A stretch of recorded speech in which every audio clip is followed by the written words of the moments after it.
On poursuit avec Shaim. L'apesanteur, vous l'avez aperçu là. Elle a vécu ça, Shaim. Elle qui est si bonne danseuse, elle a dansé en apesanteur. Elle est allée sur cet Airbus 300 à Bordeaux. Cet Airbus 0G, c'est quoi le 0G? Regardez le reportage. Merci beaucoup Thomas, merci Mathieu, merci Samantha, merci Monsieur Gretel.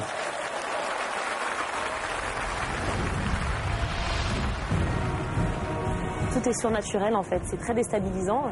Ne bouge pas, reste, laisse-toi aller, voilà, tu l'évites toute seule. Et voilà. J'ai presque envie de le refaire.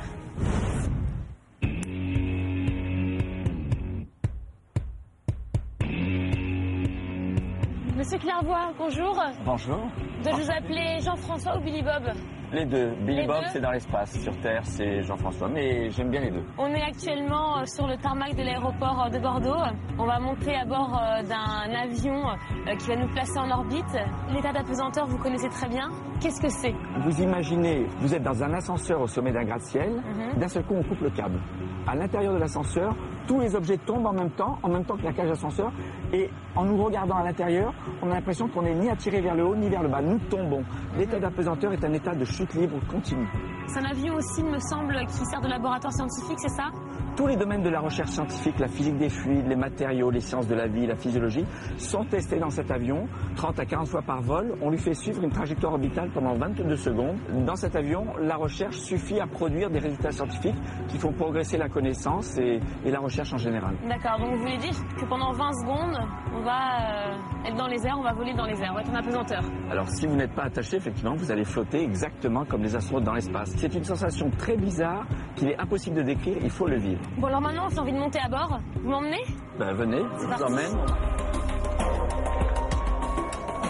Et nous voilà dans le vif du sujet. Je vais partir à la rencontre de certains scientifiques. Je vais commencer avec Jean-Baptiste Renard.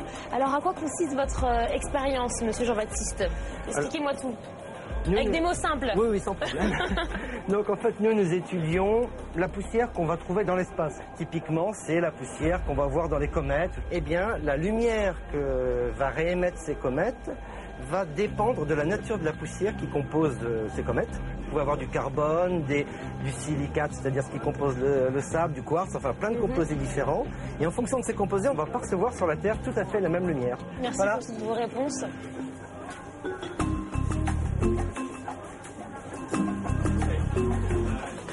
Monsieur McIntyre. Bonjour. Bonjour. Enchanté, Shaim.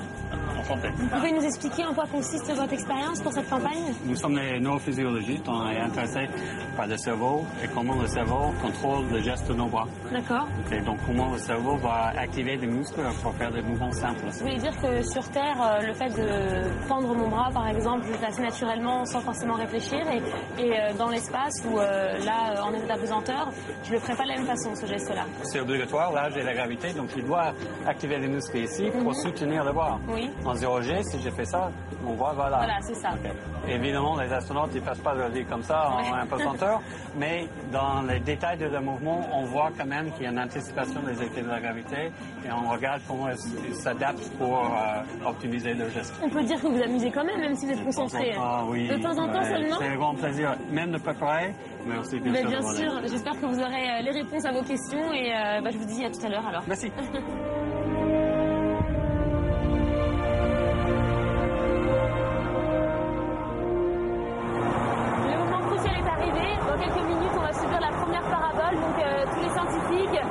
Moi, le cadreur, les pilotes, tout le monde va se retrouver en apesanteur. Ça va être la première expérience. J'ai hâte. C'est là, c'est maintenant, c'est parti.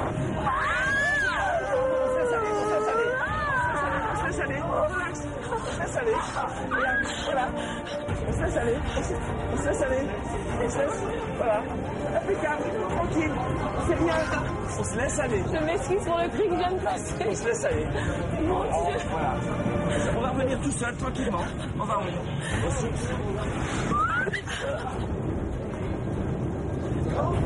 Ça va? Oui, ça va.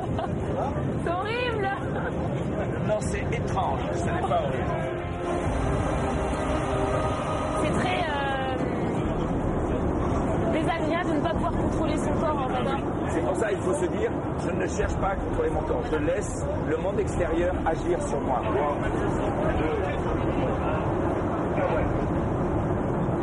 Voilà, on démarre la recette. Est-ce que tu te sens peser lourd? Complètement.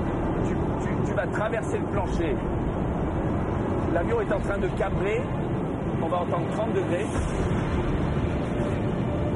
30. Après, il y a 40 et injection. Ne bouge pas, reste, laisse-toi aller, voilà, tu l'évites toute seule. Voilà. C'est trop bon. Ok. Ah, c'est génial. Très léger. C'est génial. On se sent très léger. L'avion est en train de décrire une parabole. Voilà. Ok. Prépare-toi à revenir. Et voilà.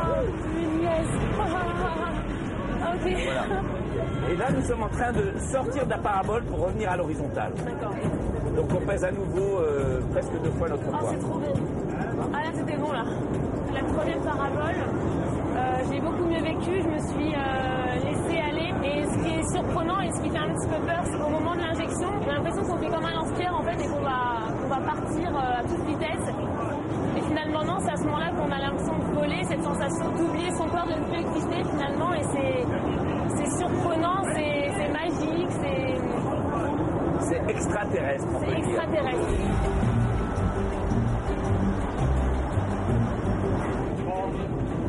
Alors, qu'est-ce qui vous a amené à exercer votre métier au sein de ces vols 0G? Bien, c'est d'abord une passion. J'imagine. Et puis, en fait, je travaille à l'université de Caen, les SHU de Caen, et j'ai mes propres expérimentations à bord. D'accord. Donc, je suis chercheur. D'accord. Et puis, d'être médecin à bord, ça permet également d'assouvir une passion de jeunesse. Hein, Vous avez toutes vos passions réunies en une, voilà, je voulais finalement. être pilote, astronaute, et donc là, on participe un petit peu Mais c'est génial. à ce rêve.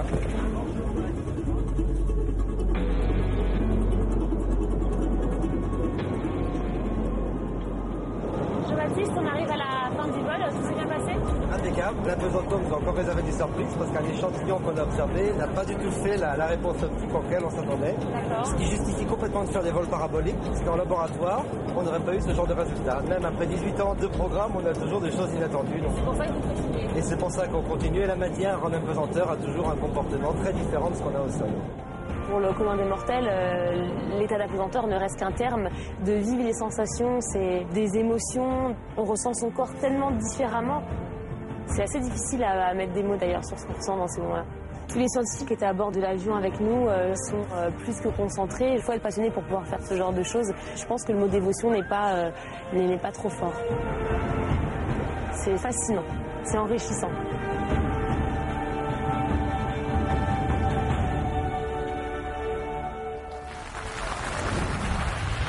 Ça donne envie, hein? Allez, je vais accueillir Shai, qui va nous raconter encore et encore cette expérience formidable. Et puis Pierre Denis, médecin, le médecin des vols 0G, et Jean-François Clairvoy, l'astronaute. Ils sont là tous les trois.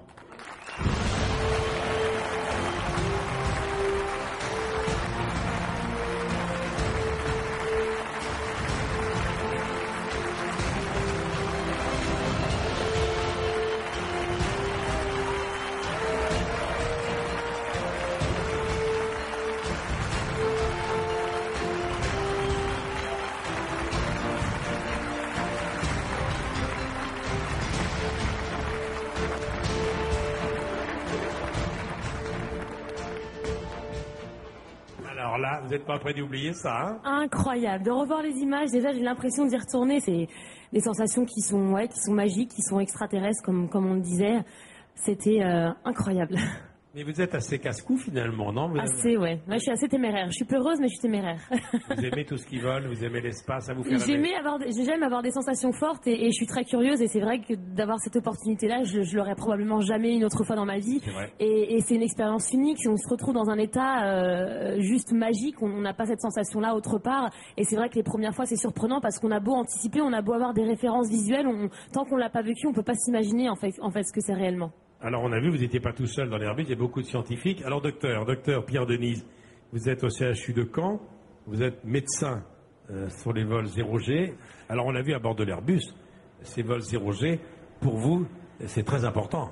Vous faites beaucoup d'études sur quoi? Sur la pression artérielle, sur le vertige, Notre thématique principale de recherche, c'est le vestibule, c'est-à-dire que la partie de l'oreille interne qui est responsable de l'équilibre. Et cet organe assure cette fonction en mesurant les mouvements de la tête, mais également la position du corps par rapport à la gravité. Et donc cet organe est très affecté par l'impesanteur. Et donc les vols paraboliques, c'est un moyen unique et irremplaçable d'évaluer le fonctionnement de cet organe. Mais 31 paraboles, c'est ce qu'a subi Scheim. Apparemment, elle est en bonne santé. Il y en a qui le supportent moins bien. Alors c'est plus ou moins variable, mais lorsqu'il y a un bon médecin à bord, c'était le cas pour Scheim, il y a moins de malades. On est briefé pendant longtemps avant. Hein. C'est ça qui m'a fait peur aussi. Hein. Alors, Jean-François Clairvoy, vous êtes astronaute et vous êtes le président de Novespace. Novespace qui gère les vols 0G. Alors, c'est un avion particulier. Est-ce que tous les avions peuvent reproduire ce vol en apesanteur?